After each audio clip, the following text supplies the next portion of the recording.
जय माता दी। जय श्री राम। ओम नमः शिवाय। प्रदोष व्रत।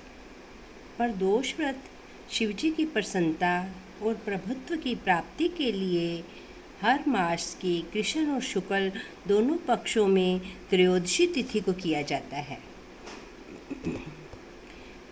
ये सूर्यास्त से 2 घड़ी बीतने तक का समय इसकी पूजा का होता है। जो इस समय में शिव जी के चरण कमलों का ध्यान करता है, अनन्य मन से ध्यान करता है, पूजा करता है, उसके धन धान्य, स्त्री पुत्र, बंधु बांधव और सुख संपत्ति सदैव बढ़ते रहते हैं। अगर इस दिन शनि प्रदोष व्रत होता है तो उसका विशेष फल होता है, और अगर उस दिन भूम प्रदोष व्रत होता है तो उसका विशेष फल होता है। तो वो अलग अलग दिन पड़ने वाले प्रदोष व्रत का अलग अलग उससे इच्छाओं की पूर्ति होती है। उसका हम आगे किसी अलग दिन वर्णन करेंगे। आज हम प्रदोष व्रत के बारे में बात कर रहे हैं। प्रदोष व्रत में सूर्यास्त के समय स्नान करके शिवजी की मूर्ति के समीप बैठ जाएं, उत्तर की तरफ मुंह करके बैठें और हाथ में जल, फूल, फल, अक्षत, गंध लेकर संकल्प करें। फिर माथे पर तिलक लगाएं और गले में रुद्राक्ष की माला धारण करें और फिर शिवजी जी की पूजा करें। बिल्व पत्रों से पूजन करें, पंचामृत से पूजन करें।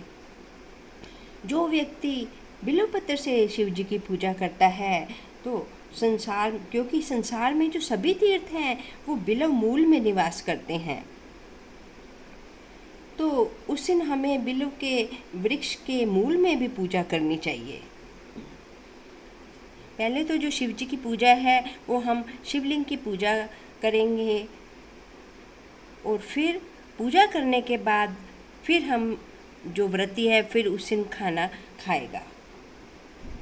अब हम वर्णन करते हैं कि इस दिन बिल्व पत्र के पौधे के मूल में जो व्यक्ति पूजा करता है उसको सभी तीर्थों का फल मिल जाता है, क्योंकि बिल्व के मूल में ही जो लिंग रूपी महादेव होते हैं उनका वास होता है। जो बिल्व के मूल की पूजा करता है उसको शिवजी प्राप्त होते हैं, और बिल्व मूल में जल चढ़ाने से उसको सब तीर्थों में स्नान करने का फल मिलता है, और जो बिल्व मूल में गंध पुष्प आदि चढ़ाता है उसको शिवलोक की प्राप्ति होती है और संतान और सुख की वृद्धि होती है। जो बिल्व के मूल में दीपक दिखाता है और नए नए पत्तों को, बिल्व मूल के नए नए पत्तों को हाथ में लेकर बिल्व की पूजा करता है, वह सब पापों से छूट जाता है।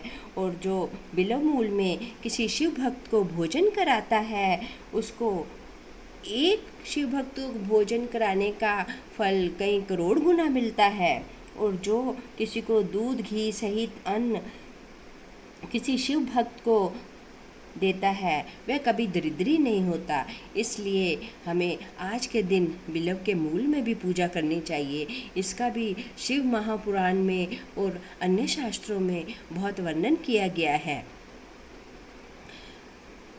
ओम नमः शिवाय। प्रदोष व्रत यदि पुत्र प्राप्ति की कामना से किया जाता है तो शुक्ल पक्ष की जिस त्रयोदशी को शनिवार होता है तो उसे आरंभ करके हमें 1 साल तक करना चाहिए। और अगर हमारे ऊपर बहुत सारे ऋण हैं तो हमें ऋण मोचन की हमारी कामना है तो जिस त्रयोदशी को भूमवार हो उससे हमें आरंभ करना चाहिए। और सौभाग्य और स्त्री की समृद्धि की कामना हो तो जिस त्रयोदशी को शुक्रवार हो उससे आरंभ करना चाहिए। और अभीष्ट सिद्धि की कामना के लिए जिस त्रयोदशी को सोमवार हो उससे आरंभ करना चाहिए।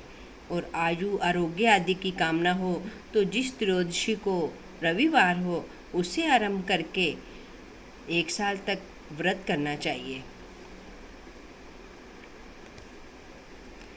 इस व्रत में शिव जी को जौ का सत्तू, घी और शक्कर आदि का भोग लगाया जाता है। शिव जी की षोडशोपचार पूजा करने के बाद उनको ये भोग लगाएं और फिर 8 दिशाओं में 8 दीपक रख के उनको नमस्कार करें और फिर नंदी जी को जल और दूर्वा दिखाकर फिर उसका पूजन करें और फिर स्पर्श करें।